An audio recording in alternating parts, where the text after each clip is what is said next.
বাবার বাড়িতে এসে আমি দিনটা কেমনে কাটালাম তোমার লোক পরে ভিডিও শেয়ার করুম। তো আজকে কিন্তু আমি কিন্তু আমার বাবার বাড়িতে আছি, কারণ আমার জামাই বাড়িতে নাই, তার লেগা।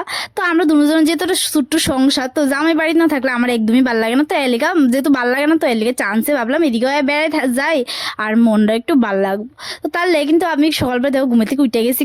আজকে তো কোনো কাজের চাপ নাই, কারণ জামাই নাই, আর এদিকে সব রান্না তো মাই করবো, সব কিছুই মা করবো, জাস্ট মার লোক আমি একটু হেল্প করুম। তো আমার জামাই আগের দিন আমার এই লাউডা না দিয়ে গেছিলো, যে লাউডা খাওয়ান লাগে, কারণ আমার পেটের কন্ডিশনে বেশি একটা ভালো না, তাহলে আমি লাউডা মারে গেছি যে মা লাউডা রান্না করা ডাইল দিয়া। তা আমি কিন্তু মারে লাউডা কাইটা দিয়ে লাইছিলাম।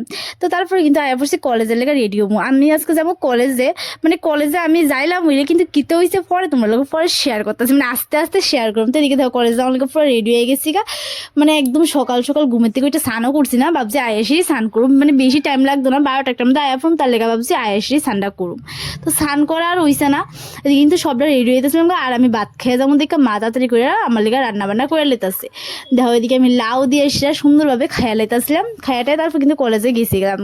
কলেজে গেছিলাম বলতে কি, তা কলেজে যাও না আগে কিন্তু আমি আবার আয়া পড়ছি। কলেজে যাও না আমার একদমই হইছে না, কারণ পেটের কন্ডিশন যেহেতু খারাপ, মানে হঠাৎ যে শরীরে এত খারাপ হয়ে গেছে, মানে কিতা কমু, তার লেগে বাড়িতে আয়া পড়ছি। আর কলেজে যাওয়া হইছে না, কত কষ্ট করে আছে আমি উদয়পুর থেকে আমার পড়াইছে আমি নিজেই জানি। তারপর কিন্তু আয়েসে স্নান টান করে সেটা ভাত খাইতাম বয়ে গেছিলাম গা।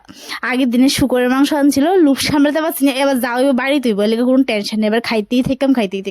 আর এদিকে আমার মুরগ ডারে বাইন্দা লাগছে, কত কষ্ট লাগতেছে মুরগ ডারে, মানুষের লেগে আমি ছাড়তেও পারি না, কি কষ্ট।